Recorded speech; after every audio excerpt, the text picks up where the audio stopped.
ये my lovelies paratha, आज कैसे हैं आप लोग? आई होप आप सभी अच्छे होंगे, स्वस्थ होंगे और मेरे स्टोरी लाइन को एंजॉय कर रहे होंगे। तो जो कोई भी मेरे चैनल पे न्यू आ रहा है, प्लीज़ मेरे चैनल को लाइक, शेयर, सब्सक्राइब करना मत भूलिएगा। और अगर आप लोगों को मेरे स्टोरी लाइन, उसके प्लॉट्स पसंद आते हैं तो प्लीज़ मुझे कमेंट्स करके अप्रिशिएट करना भी मत भूलिएगा। जैसा भी लगे मुझे ज़रूर बताइएगा। तो चलिए हम चलते हैं स्टोरी की ओर, ठीक है? सबसे पहले तो मैं आप लोगों को बता दूं कि ये स्टोरी थोड़ी-सी डिफरेंट टाइप्स होने वाली है, जो कि एक फेरी रिलम वाली स्टोरीज़ हैं। तो दिल थाम के सुनिएगा और ठीक है? और मुझे अप्रिशिएट करने के लिए अच्छे-अच्छे कमेंट्स कर सकते हैं आप लोग। सेकंड थिंग्स, बीटीएस वालों के लिए जो मैं स्टोरी चला रही हूँ, तो जो लोग भी बीटीएस फैंडम गर्ल्स हैं, वो मेरे फिफ्थ चैनल को विजिट कर सकते हैं, जिसका नाम मैंने इंडियन पर्पल बी कुक रखा हुआ है। आई होप कि आपको वो स्टोरी पसंद आएगी और आप उसे एंजॉय करेंगे, जैसे कि बाकी अदर्स स्टोरीज़ मेरी होती है तो, ठीक है ना? लास्ट पार्ट में हमने देखा था कि विंग एक नोवेल के अंदर चला जाता है, जो कि बहुत सारे लोगों ने अच्छे से गैस किया कि वो हांगन जुन के रलम में आता है। हांगन जुन उस समय एक डाइटी गॉड थे। डाइटी उसे बोला जाता है जो एक नोवेल मास्टर्स होता है, हर चीज में उसे मास्टरी प्राप्त होती है।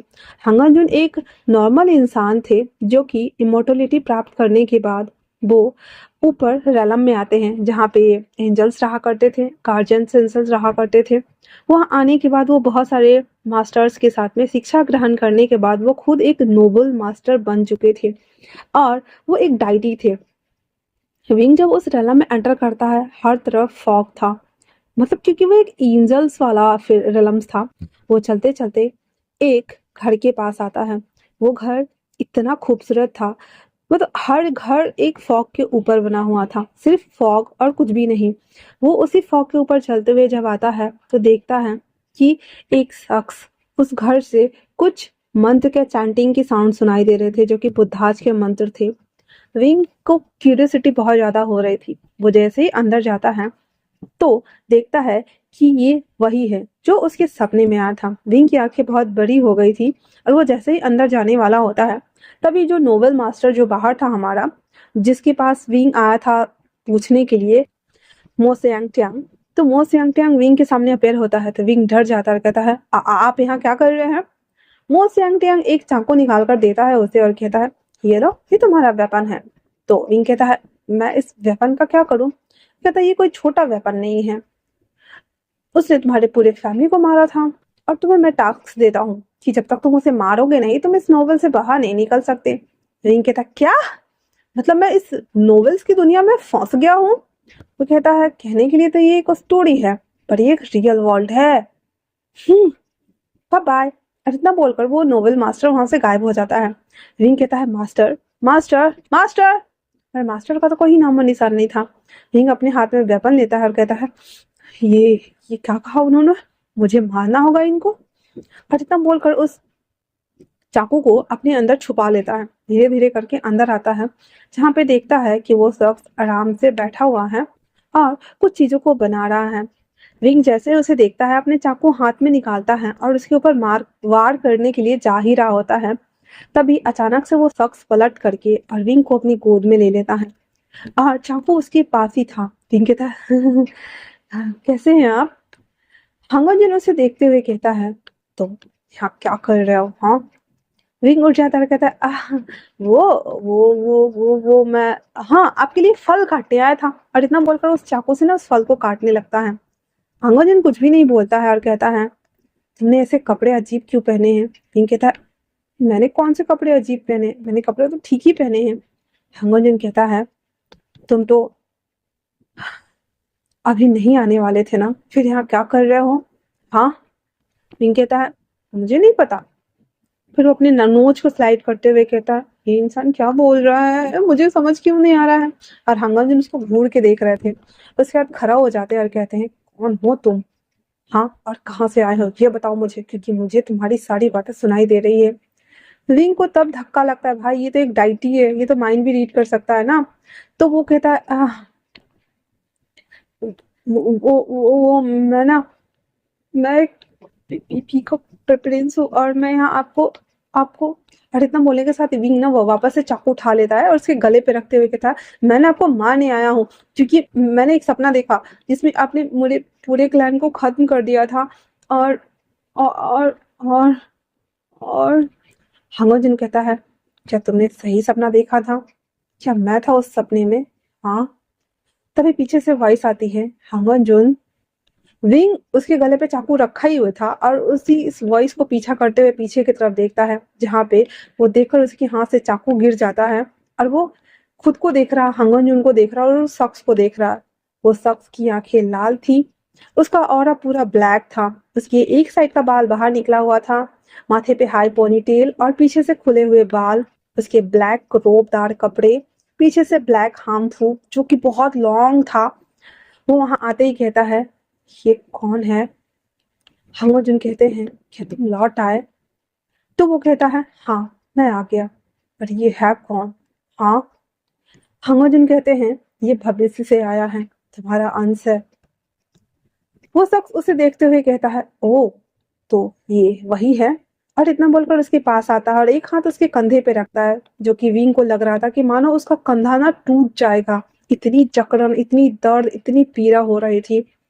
वो कहता है, आप कौन है? हाँ, कौन है? वो कहता है, मैं। "हम्म, जैसे कि तुम, वही मैं जैसे कि तुम। उसकी इतनी घूमी हुई बात सुनकर विंग कहता है, मुझे दर्द हो रहा है, आप अपने हाथ हटाएंगे? वो कहता है, क्यों? तुम यहाँ मेरे अल्फा को मारने आए थे और मैं तुम्हें कुछ ना करूं?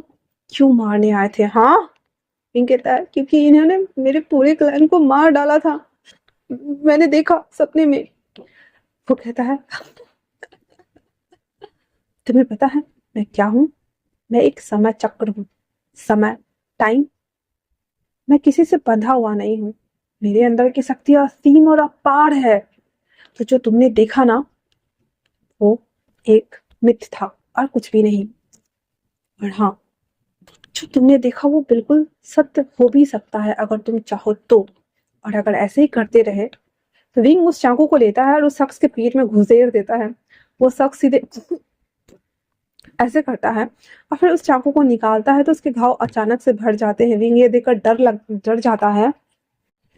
वो शख्स उसे सीधे विंग के गले को दबाते हुए ऊपर उठा देता है और अपनी दोनों रेड आइज से उसे घूर कर देख रहा होता है। तभी हांगन जुन अपने हाथों को पीछे झटका के लेके जाते हुए कहते हैं, वी वुसियान, छोड़ दो उसे। वुसियान कहता है, पर इसने मुझे मारने की कोशिश की है, क्या तुम्हें नहीं लगता कि इसे सजा मिलनी चाहिए? हांगन जुन कहते हैं, ये तुम्हारा अंश अवतार है और इतने दिन मुझसे दूर रहने के बाद भी तुम्हारा गुस्सा शांत नहीं हुआ है। हाँ। बोसियान उसे छोड़ देता है और विंग धड़ाम से गिर जाता है। उसका तो पूरा सर दुख रहा था, भाई क्या हो रहा है यहाँ? और वो कहता है, आप दोनों ये क्या कर रहे हैं? हाँ, हाँ आप दोनों। और फिर हंगवांजुन और बोसियान दोनों उसकी तरफ धीरे धीरे बढ़ रहे थे और विंग ना पीछे खसकते खसकते दीवार लग गया था और अपने हाथों से अपने फेस को ढकते हुए और बहुत जोर से चिल्लाता है, नहीं। और फटाक से जब उठता है तो वो देखता है कि वो अभी भी उस नोवेल के बुक के कवर को पकड़ा हुआ है और उसकी सांसें हैवी हो चुकी हैं और वो कांप रहा होता है। वो सब क्या था? मैंने क्या देखा? मेरे जैसा विभूतियान, ये सब क्या था? तभी वहां पे नोबल मास्टर दोबारा से अपेयर होते और कहते हैं, क्या तुमने उसे मार डाला? वैसे शराब अच्छी थी। अगर तुम्हें तुम्हारे सवालों का जवाब मिल गया हो तो जाओ जाओ जाओ जाओ। विंग कहता है, मैंने उन्हें नहीं मारा, बल्कि मैंने देखा, कुछ और देखा। तो नोबलमैन कहते हैं, तुमने अपना अस्तित्व देखा? तुमने इन और यांग को देखा है? फिर वो बुक का दूसरा पेज पलटते हैं, जहाँ पे हांगनजुन का पिक्चर था, उसके बाद वाले पेज पे इन और यांग का पिक्चर बना हुआ था और कहते हैं, ये देखो, ब्लैक, सफेद, सफेद के बीच में ब्लैक का डॉट और ब्लैक के बीच में सफेद का डॉट। क्या तुम्हें लगता है कि इसमें कोई डिफरेंसेस है? ये दो यक मछलियों को मिलकर बनाया गया है, जो दोनों एक दूसरे से जुदा भी नहीं है और जुड़े भी नहीं है ना? फिर तीसरा पेज पलटता है, जिसे देखकर विंग 2 कदम पीछे खसक जाता, कहता है, ये इसे इसे मैंने देखा, इसे मैंने दे, दे, जिया दिया और वो कर रहा था। नोबल मास्टर कहते, बस करो डरना, ये ये मास्टर्स हैं, मास्टर ऑफ इंसेस्टर, ये इंसेस्टर के मास्टर थे। और जो तुमने पहला पिक्चर देखा है वो गार्जियन एंजल्स डाइटी हैं। तुम्हें पता है दोनों पार्टनर्स थे, और जिस ओमेगा की वो बात कर रहे थे और जो सपना तुमने देखा था वो बिल्कुल हकीकत है। खैर छोड़ो, फिर कभी तुम्हें बताऊंगा मैं। चलो अब हम चलते हैं। और इतना बोलकर वो बुक लेकर के वो मास्टर वहां से गायब हो जाते हैं। हमारा विंग की तो अस्थि पंजर सारे ढीले हो चुके थे और उसकी सांसें हैवी हो रही थी। जिया तिया वापस से इंसान रूप में आते हुए कहती है, मास्टर क्या हुआ है आपको? उसकी बात सुनने के बाद विंग कहता है, घर चलो, घर घर चलो। और जिया तिया उसको जैसे तैसे करके तान तुन के घर लाती है। बेचारा डर के मारे कांप रहा था। तभी उसकी मॉम चिल्लाते हुए आती है, विंग कहाँ हो तुम? कब से हम तुम्हें ढूंढ रहे हैं और तुम कहाँ रहते हो? हमें बताया भी नहीं, कहाँ चले गए थे? विंग आता और फटाक से अपनी मॉम के गले लगते हुए कहता है, मॉम मॉम मैं वहां नहीं जाऊंगा। मैं गार्जियन एंजल के पास पढ़ने नहीं जाऊंगा। मुझे नहीं जाना। अगर मुझे कुछ हो गया, मुझे चोट लग गई, मैं मर वड़ गया तो आपका बेटा, प्यारा सा बेटा, आपको खो जाएगा ना? आप चाहते हैं कि आपका बेटा खो जाए, खत्म हो जाए? आप चाहती है माँ? उसकी माँ कंफ्यूज और कहती है, विंग कि तुमने सुबह सुबह कुछ ऐसा नाश्ता वास्ता किया क्या? बोलो मुझे, बोलो। तो विंग कहता है, माँ मैं सच कह रहा हूँ, अगर मुझे कुछ हो जाएगा तो आप दुखी नहीं होंगे, मैंने कोई नशा नहीं किया है। उसकी माँ उसके कान उखाड़ते हुए कहती है, बस करो बदमाश लड़के, और तुम 10 मिनट लेट हो, चलो मैं खुद छोड़ के आती हूँ। इतना बोलकर उन दोनों को वहां से और वापस से वो जेट पेंडेंट देती है और कहती है, दफा हो। फिर वहां से हमारा विंग, जियांगचेंग, जियातिया, साथ में यान ली, सबको उस जेट पेंडेंट के सहारे लात मार के बाहर निकाल दिया जाता है उस रेलम से। विंग तो अभी भी कांपते हुए जियांगचेंग से कह रहा था, मैं नहीं जाऊंगा, मैं नहीं जाऊंगा, मैं नहीं जाऊंगा। तभी नोबल मैन मो सियांगट्यांग वहां पे प्रेजेंट होते हुए कहते हैं, मैं तुम्हें एक उपाय बता सकता हूँ। तो विंग कहता, कौन सा उपाय? कहता, सबके सामने बताऊं? विंग कहता, हाँ मैं आता हूँ। और वो लोगों को बोलते तुम लोग यहीं रहो, और वो दोनों थोड़े साइड में आ जाते हैं। फिर वो नोबल मैन एक और चाकू निकाल के देता और कहता है, अगर तुम्हें अपना सपना सच नहीं करना है तो तुम इस राजकुमार को मार दो। विंग कहता चिल्लाते हुए, क्या? अब ये लोग इधर शौक, भाई ये चिल्ला क्यों रहा है? तो नोबलमैन कहते हैं उसके आजू बाजू पूरा घूमते हुए, हाँ अगर तुम उसे मार दोगे तो वो मर जाएगा। मतलब कि वो गार्जियन एंजल्स और वो नोबल मैन डाइटी सारे मर जाएंगे ना, जितने रिलम्स में होंगे वो सब मर जाएंगे, क्योंकि ये उसका पुनर्जन्म है। तो कहता कि तो मैं उसका पुनर्जन्म हूँ। तो नोबल मैन कहते हैं, मुझे नहीं पता, तुमने देखा नहीं, उसकी आंखें लाल थी, तुम्हारी आंखें लाल है क्या? रिंग कहता है, नहीं मेरी आंखें लाल नहीं है, मेरी आंखें काली है। तो कहता, हाँ तो तुम्हारा नहीं हुआ होगा, उसका हुआ है शायद से, तो तुम उसे मार दो, और जब वो मर जाएगा तो हर एलम से वो खत्म हो जाएगा, यहाँ तक कि वो एंजल वर्ल्ड से भी खत्म हो जाएगा। तो रिंग कहता है, सच में ना? कहता, ये रखो रखो, और इतना बोलकर उसके अंदर हाम्फू के अंदर उस चाकू को छुपा देता है वो। विंग उसके बाद अपने हाथ को कांपते हुए जो आ रहा था वो हाम्फू को पकड़े हुए था और आ रहा होता है। नोबेल वहां से फिर से गायब हो गया था। जांगचिंग उसे कहता है, क्या हुआ है, आप इस तरह से क्यों कर रहे हैं, बताइए। तो विंग कहता है, इतना इज्जत देना बंद करो, मुझे डर लग रहा है। तो फिर जियातिया कहती है, मास्टर आपको क्या हुआ है? तभी झांगचिंग कहता है, प्रिंस को कुछ हुआ है इसलिए वो हमें नहीं बताएंगे, चलो हम चलते हैं। और इतना बोलकर वो विंग को ना हाथ को पकड़ते हैं, एकदम घींच घींच के लेके जा रहे थे। विंग कहता है, छोड़ो मुझे नहीं जाना, छोड़ो छोड़ो मुझे नहीं जाना, छोड़ो मुझे नहीं जाना। और इस चक्कर में वो वापस से जैसे सीढ़ी पे चढ़ने वाला होता है तो होता है ना, स्लिप करते हैं। विंग सीधे सीधे वांगजी के ऊपर जाके गिरा था और वांगजी ने उसको पकड़ा था। और दोनों पीछे पीछे ही थे, मतलब वांगजी के बैक से, फ्रंट से जाके विंग की बैक लगी थी और वांगजी ने अपने हाथों में विंग को थामा हुआ था। विंग तो कांप रहा होता है, लेकिन वांगजी उसको घूर कर देख रहा होता है और उसको फटाक से सीधा करते हुए कहता है, आपको नहीं लगता है राजकुमार विंग कि आपको सही से खड़े होने की जरूरत है और आराम से चलना चाहिए? डिसिप्लिन नाम की भी कोई चीज होती है। उसकी बात सुनने के बाद विंग अपने आप को ठीक करते हुए कहता है, हमें माफ कर दीजिए प्रिंस रानभांग जी। और इतना बोलकर वो साइड हो जाता है। रानभांग जी और लैन सिचन और लैन ई दोनों तीनों वहां से साइड होकर के उन सबको चीरते हुए निकल जाते हैं। जियांगचेंग वापस आते हुए कहता है, हमें बताओगे तुम ऐसा क्यों किया? हाँ, और ये गिरते पड़ते जो रहते हैं ना उसे कंट्रोल करो। कहता है, हाँ हम समझ गए, चलो। और इतना बोलकर वो लोग क्लास में आ गए थे। अब वहां के जो गार्जियन एंजल्स थे, इन लोगों को पढ़ा तो रहे होते, समझा रहे थे, सभी चीजें कर रहे होते हैं, लेकिन विंग का ना दिमाग एक ही जगह अटका हुआ था कि किस तरह से वो अभी वांगजी को वो मारेगा उस चाकू से। और वो अलग अलग तरीके सोच रहा था कि वो उसके पीछे से जाके खंजर मार देगा, गले पे रख के उड़ा देगा, सामने ले जाकर के दिल में मार वार करेगा, बहुत तरीके सोच रहा था वो, लेकिन उसे सटीक उपाय कुछ भी नहीं मिल रहा था। पढ़ाई खत्म होने के बाद वो लोग जब देखता है कि सभी लोग एक दूसरे से बातें कर रहे होते हैं और होता है ना कि ऐसे छिटपुट हो जाते कभी के लिए, तो वांगजी भी वो लैन सिचेन को और लैन ई को छोड़ के दूसरी दिशा की तरफ जा रहे थे। तो विंग कहता है जियांगचेंग मैं अभी आता हूँ, ठीक है ना। उसकी इस हरकत को देखकर जियांगचेंग कहता है पहले बता के जाओ किधर जा रहे हो आप, वरना हम क्यून को क्या जवाब देंगे। तो वो कहता प्रिंस मैं हूँ कि तुम हो, तो कहता प्रिंस आप ही हो, इसलिए तो मैं पूछ रहा हूँ ना कि बता के जाओ। तो विंग कहता है मैं बस अभी आया, और अंगली दिखाते हुए बोलता मतलब मैं सूथू करके आ रहा हूँ भाई। वो कहता मुंह बनाते हुए, ये कहीं भी शुरू हो जाता है। रिंग फिर ना छुपते छुपते बचते बचते ना वांगजी का पीछा कर रहा होता है।